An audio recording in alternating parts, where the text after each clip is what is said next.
Welcome to Conquering Your Clownfish, a podcast dedicated to transforming disabilities into special abilities. I'm your host, Brady Murray. All right, we are so excited to welcome our amazing and very special guest, the talented Kennith Thomas. Kenneth comes to you from the East Coast. He has an incredible background in dance, has an incredible story as a father, trusted with a loved one that has special abilities. And he is my dear friend. You can check out Kenny on his Instagram channel. He is an absolute influencer and somebody who is changing the game as it comes to influencing the mind and encouraging people to rise up and become their best selves. So Kenny, welcome to the show, my friend. Brady, I appreciate you having me on, brother. I'm ready to rock and roll. Excited for you, man. Absolutely. So this last year in March, I had the opportunity to be able to meet Kenny for the first time in person when you had the opportunity to come out here to Utah and MC a big Down syndrome event that we had. And so super excited to be able to have you. You're just an incredible individual and inspiration for me. And so I'm excited to be able to hear your story. Yeah, man. Utah is a very interesting state, by the way, so I think that everybody should definitely make a visit to Utah. At some point in their life, you got to get there. Amazing atmosphere, very nice people, good food, by the way, as well, too. So, yeah, man, let's jump in. I mean, like you, raising a child with T21, Down syndrome, for those that don't know what that is, if you're just listening for the first time, Christian was born with that special extra chromosome, right? Normally you get 23 from mom, 23 from dad, but me and my wife, we always say we got a little excited when conceiving him, so we throw in a little extra. That's right. So when Christian was born, that was like really like the shift that started to take place in our life. Prior to the diagnosis, we knew that there was like a 76% chance that he would have Down syndrome. Really? And that came up in the testing beforehand then? Yeah, in the testing beforehand, yeah. And there were some challenges there with the doctors and, some of the things that, we're not necessarily believers in abortion or things like that. Whatever it is that God, has for us, we're going to go and take on that challenge. Like we were made for it. When Christian was finally diagnosed that he had Down syndrome, my wife, she ended up crying. Yeah. And I was the one that said, you know what? It doesn't matter. Like we're gonna make it through, because we didn't know exactly what to expect. And I believe in all relationships, there always has to be that one that's strong. If someone is weak, the other person makes them strong, right? Or makes her strong. To that. And so when he was diagnosed, he was born with a rare blood disorder. And that blood disorder, led to Christian actually having to be hospital visits like at least 2 to 3 times a week, where he was, getting poked and getting his blood work drawn to make sure that he didn't have leukemia or any other type of blood cancer. And what happened was when he was born, he had very low platelet counts. So his platelets were in the low like thousands, maybe like 10, 11,000, somewhere around there, where your average human has hundreds of thousands of platelets flowing through their body. So before Christian could actually leave, he was in a NICU for about 10 days, and we had to see if his blood levels can get up to over 53. This is which right was the out number. of the gates when he... Right out the gate. Yep. Yeah, right out the gate. We hit challenges immediately. There was we didn't even get a chance to hold him when he was born. He went right to the NICU from there. And, we didn't get a chance to hold him for, a couple hours later until after he was born. And then we found out that he had Down syndrome and all those things. But, through it all, through prayer and just having faith and things of that nature, we continue to press forward. And we started learning about the early intervention and things in that nature. But to fast forward a little bit, 14 months into his life, we were at this point, it was the normal thing for us to do, which was going to, the hospital, going to get his blood work done. It was literally in our schedule, 2-3 times a week. This is what we're doing at this particular time. And at that moment, 14 months in, his hematologist, she said that I'd like to get him a second opinion on something, because I saw something in his blood work and I didn't like it. So I'm going to send you guys over to CHOP, which is in Philadelphia Children's Hospital. Yep. And we're thinking that, hey, this is going to be a regular checkup. We made the appointment, but actually in the middle of that, I don't really share this too much, but we had insurance issues in the middle of this. So the thing is that our insurance wasn't taken in Pennsylvania. So we had to take them over, and our particular insurance didn't take. So we had to, get a dispute it just to get him seen at least one time. So once he got seen and it got disputed, once they had him, they had to cover him, right? So at that point in time, we ended up, thinking that we were going to be in there about 45 minutes or so. And our kids, the story goes, I tell everybody this, my kids did well in school that summer. It was the last day of school. Said, okay, cool, we're going to go to Dave & Buster's. But before we do that, we're going to swing by the hospital, get Christian's blood work, and then we're going to Dave & Buster's, right? This is what we're doing. That was the plan. And 45 minutes actually turned into 2 hours. And we're waiting.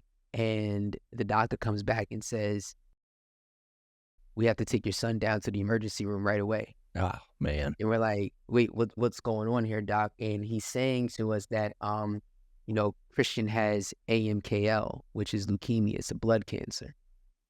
So we're like, all right, doc, so slow it down. Like, what exactly has to happen? Well, we got to take him down to the emergency room, and we got to operate on him immediately. And if we don't, then, it could end up, pretty worse.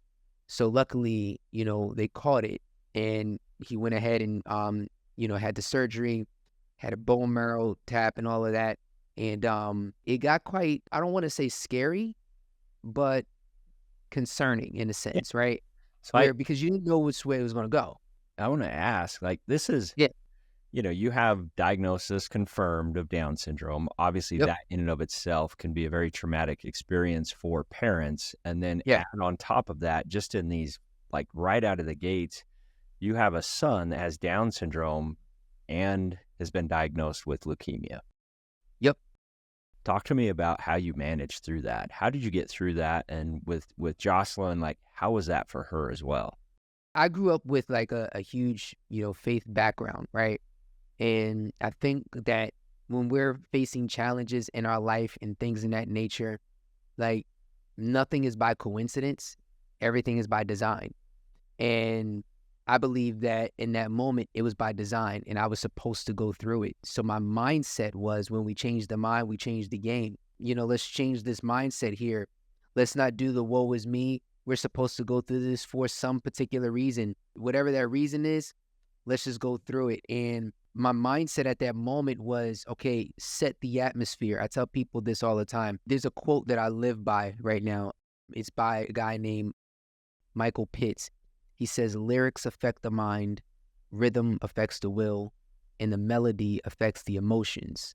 Show me what a person is listening to, and I'll show you their lifestyle. Oh, wow. So I take that, if I wasn't like embedding myself with the right things, feeding myself the right things, putting myself in the right environments, putting myself in the right atmosphere, then my mindset would be different when challenges come.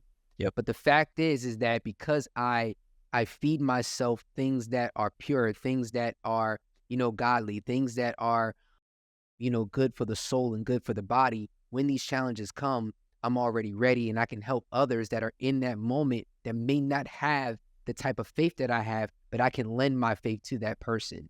So that was really like my mindset in helping my family and also the doctors as well too at that time. I just got to commend you for that. I mean, those are two life-changing, crushing diagnoses that are received.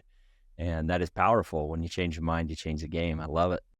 Yeah, absolutely. Like, it sounds catchy, but it's the true thing, right? Like, everything we do starts with the mind, like everything we do. And I just, firmly believe that if we can transfer that, and if for anybody that's listening, if maybe you're going through a tough time and everything right now, and you think that the whole world is crashing and you feel like you can't make it, or you can't go through, or you don't know how you're going to go through. Everything is a mental thing at first, right? And once you mentally have come to grips with, okay, this is my reality, now you can create the plan on how I'm going to attack it. But if you don't come to grips with this is the reality, like today is Groundhog Day. It's Groundhog Day. It's a reality, It is. right? So let's go and push forward. And how are we going to attack this particular situation? You're there. You're not going to dinner. You're there in the No. hospital now. Yeah. We're there in the hospital, not going to dinner. 45 minutes turned into 2 hours. 2 hours actually turned into 32 days straight in the hospital. Oof.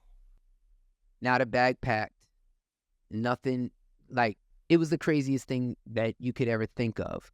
My kids had to sleep on an air mattress at their grandmother's house the entire summer. They had a business called the Level Dance Complex, which is a dance studio where we live here in Jersey. And I had to shut my dance studio down. I couldn't be open because I had to be there for Christian, obviously, and my wife. We were literally open 6 days a week, and we turned 6 days a week down to 2 days a week. Now, you as a business owner, you understand that, you shut down for, you're taking pretty much 90% of the revenue out from those days, and you're only open 10%, out of the week. And you know what? That was a sacrifice that I had to make in order to be there for my son.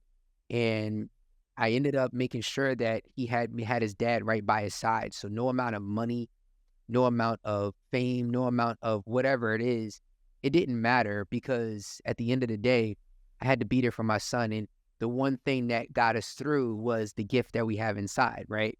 So I oftentimes say, whenever you're in a challenging situation, use your gift to make the shift.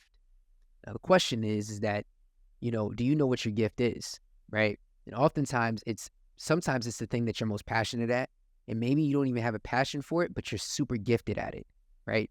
That one thing is the thing that's going to help you make the shift inside those challenging situations, right? It's almost like, for me, when I faced this particular challenge with my son, my gift is dance. So I started using it inside the hospital room. And when I started using it inside the hospital room, Brady, you know this, like, children that are born with Down syndrome have very low muscle tone. That's right. So my son was 14 months old at the time and hasn't sat up by himself yet, where your average baby is probably sitting up 3-4 months maybe by themselves, right? So he didn't have the muscle to do that until I started dancing in the hospital with him. Okay. So tell us, because this is such an incredible and inspirational part of this story. Yeah. Tell us this background on dance. And so you talk about passion, you talk about how you utilize that passion in the service of others. Talk to us a little bit about your background in dance. Yeah, so I started dance. I've always danced as a kid. I'm originally from Newark, New Jersey, so I was born there. My family is from up in North Jersey. When I was like 4 or 5 years old, my family ended up moving down to South Jersey, in the Willingboro area. Well, Willingboro is the town that I grew up in. And but we would always go up to North Jersey on the weekends. So my cousins, they would be at all the cool city parties, and they would, at any type of family function, we'd be at grandma's house. We call it Big Mama, Big Mama's house. We'd be there, and after church, and they would be doing all the cool dances, and I would never dance in front of my cousins. I wouldn't even try because they were so good. So I was kind of intimidated. And they would do all the party dances. And then what I would do is I would see those party dances, and then I would take them down back home where I live, and I would practice them in my room.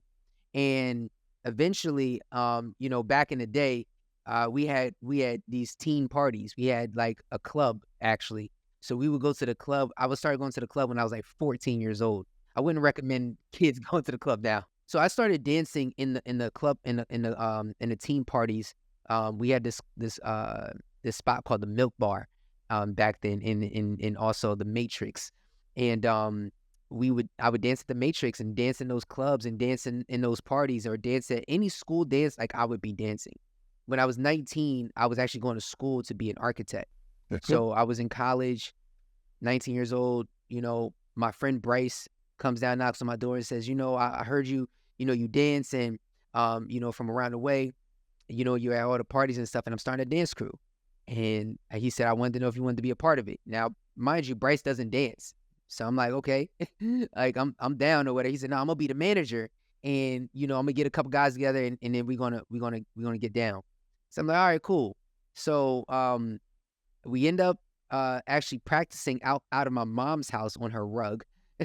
And if my mom hears this, she knows like we tore her rug up. Hence the term "cut a rug" in dance. We were literally cutting a rug in my mom's living room, practicing for whatever it is that we were practicing for.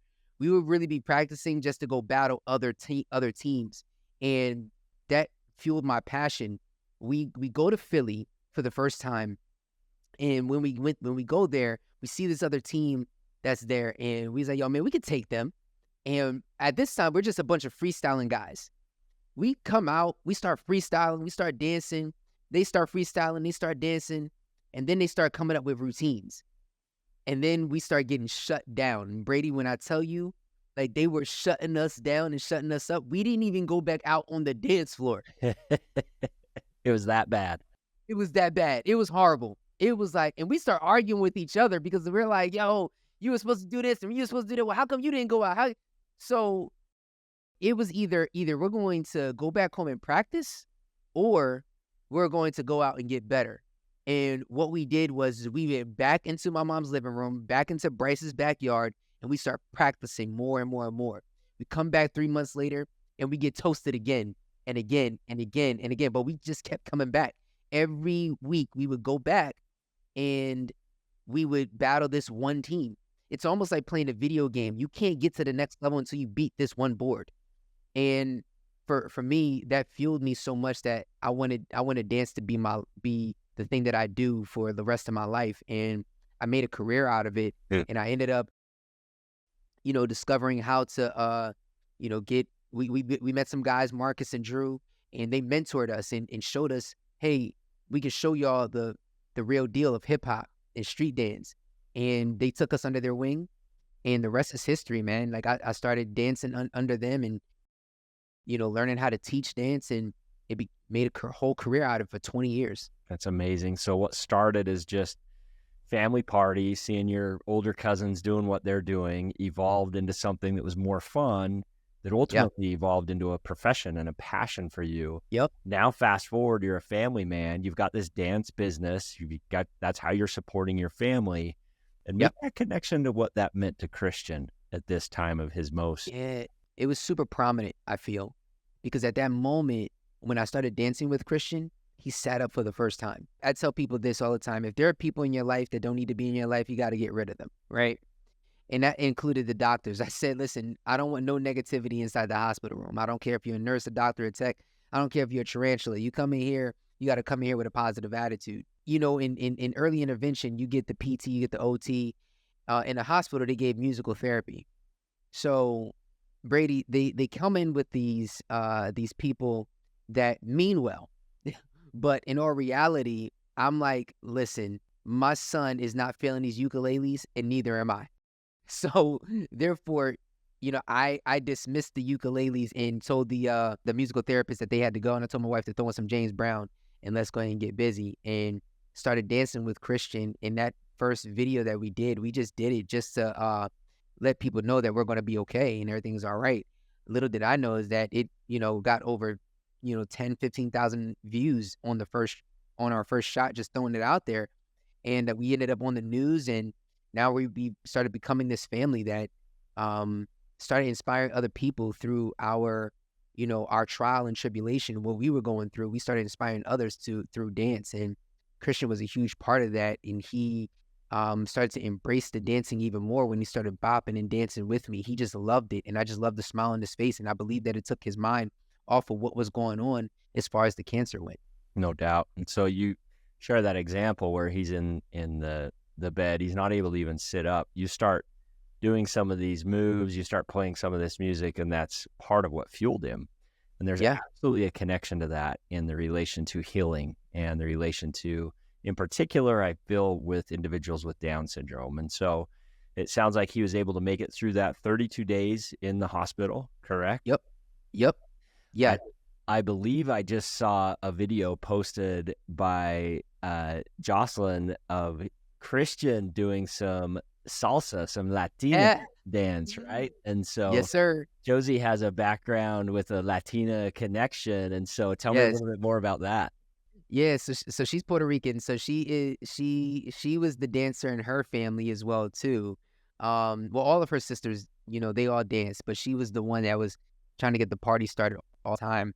So she loves doing, salsa, bachata, and she started teaching Christian, some of these steps as well. So it was super awesome to see him, developing in enjoying the music and enjoying dancing with his mom. So now we're at the point where dance has been such a pivotal thing in his life where it's helped his mobility so much. Like he's been able to do so much through dance that his mobile skills have improved, tremendously.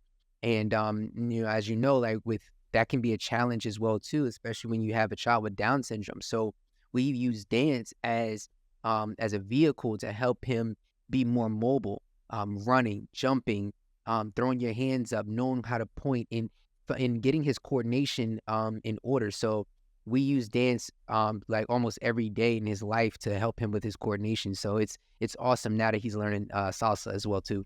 How old is Christian now?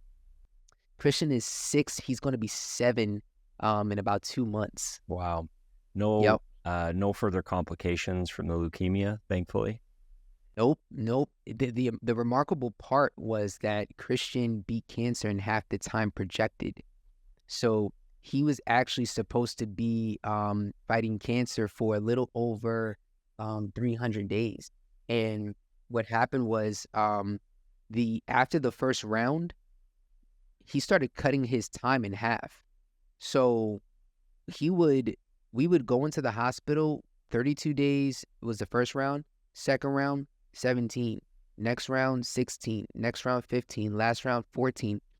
The thing is they were expecting him to be in the hospital 32 days or more each and every round. They were saying it's supposed to go up, not down. So he started, shocking the doctors with his recovery that we beat cancer in 149 days until this day. Christian is now 5 years cancer-free. It's amazing. What a tender mercy, what a miracle, but also what a testament to the power of positivity and the power Absolutely. of somebody that has unshakable faith and the ability to be able to take something that is, quite frankly, traumatic and could be just crushing, soul crushing, and turn that into not just a positive for your family, but for the entire world. Absolutely. Question that I have, Christian's going to be 7 soon. Yep. And he's really singing the song that he's meant to sing, but there's a whole life ahead of him. And I'd love to hear from your perspective, just as a dad, what are some of those things that you would say are those fears or those things that you have concern about in the future as you look at your son and his life as an individual with an extra chromosome? Yeah. I don't think I have too many fears. I think the one fear that I would have if I'd had any at all, I wouldn't call it a fear. I would call it a concern. It's just him being able to verbalize his needs and wants and being able to articulate. One of the dreams that I have for him is to be able to speak fluently. He speaks and we understand him, but he's not having conversations like this. So one of my dreams for him is to have these types of conversations, because I don't ever want him to be in a position where he is nonverbal and he can't, if something happens to him, he can't express or say exactly what happened so that people understand. Right. So that's one of the things that Josie and I, have a concern about. And if somebody says something about him, you always have people that are kind of ignorant in the world. Even to this day, like there are, kids even at my son's school or at my daughter when she was in high school, they would say things about Christian, that are, kind of ignorant.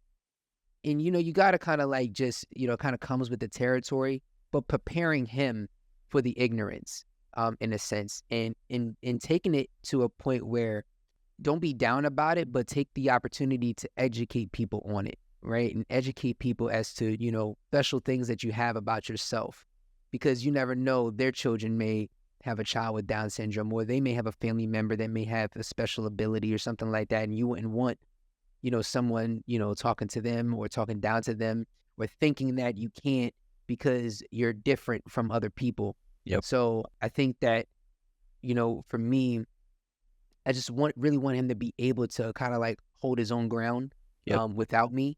That is, a dream of mine for him to do. So it is a little concerning, given the world that we live in. And being that, it's like, I'm kind of like that type of dad who's always trying to prepare them, but you can't even really be prepared for everything, because I never knew that I was going to have a child, with Down syndrome. I kind of wasn't really prepared for that. I didn't know that he was going to have cancer. I really wasn't prepared for that. But you do the best that you can inside the home, which is the training ground, to help them get to that level. And I think that's all I could really ask for, is just keep plowing away and doing what I do as a father. Yeah, that makes a lot of sense. Kenny, one more question before I let you go. Would love Absolutely.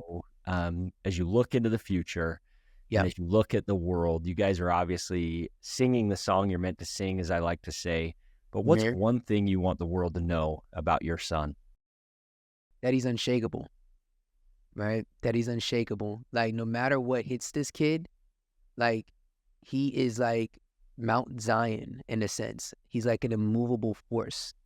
And I feel that he's here, to bring joy, to bring love, to bring that spark, to bring that inspiration.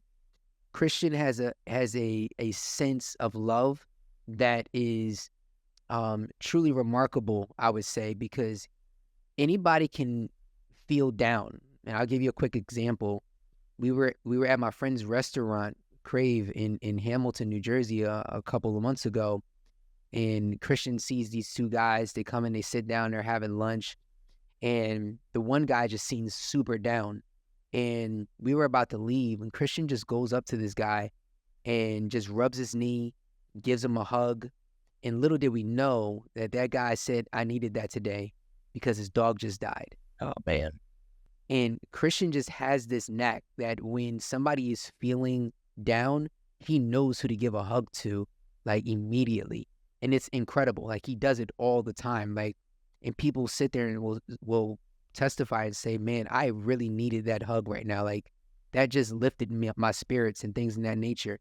So I believe that his gift is being a cover for people that need it the most in the time that they need it the most. That's the superpower. And that's a perfect example of a superpower, a special ability. And that's a unique thing where society would say that, our children, our boys have a disability, that they have a special need, and that has a negative connotation to it. And when in reality, maybe they're not going to pass a college math class, but where it really matters, perfect example of this man that needed a big old hug that changed his day for that moment.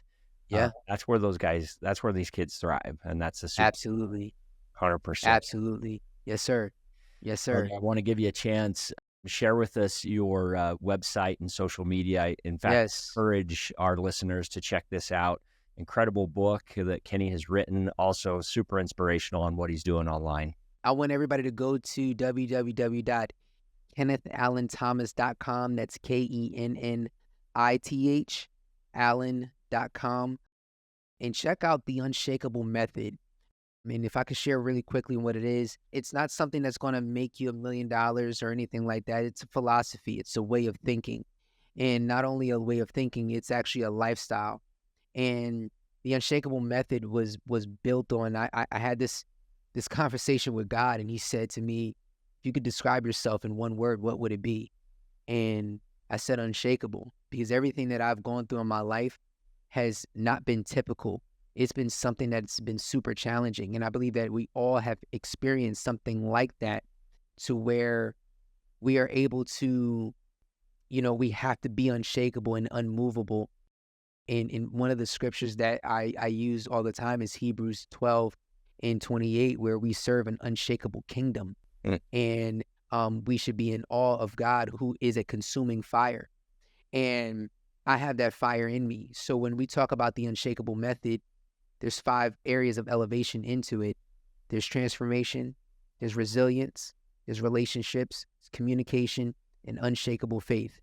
You take these things, we put them all in a pot, and we start digging in on a personal level and a professional level to help people throughout their day, because when those challenges come, you're going to need these particular tools. So I developed the Unshakable Method, which was inspired by my son Christian and our challenges in the hospital in our journey through Down syndrome. And it's literally helping companies, people, relationships, marriages, children all over the world. I couldn't be more proud of that. And if anybody would like to go ahead and jump in and get into the Unshakable Method, we're hosting workshops every other month this year, and we're tackling all those subjects, and we're going to help a lot of people personally and professionally grow so that they can be the best that they can be and impact the world that's around them. It's inspiring, brother. Keep going, Yes, sir. Changing the world one person at a time. Yes, sir. This summer, we got to find a way to get you and the family out to Utah. Yes. We're going to make that happen. I love it. We're going to make that happen. I Yes, love sir. it. We'll include Kenny's website and everything that we had covered in the show notes. But Kenny, appreciate you being on the show today. Thanks for listening to this episode of Conquering Your Clownfish. If you liked what we discussed on the podcast today and want to continue the conversation, please visit us at conqueringyourclownfish.com. And please don't forget to subscribe.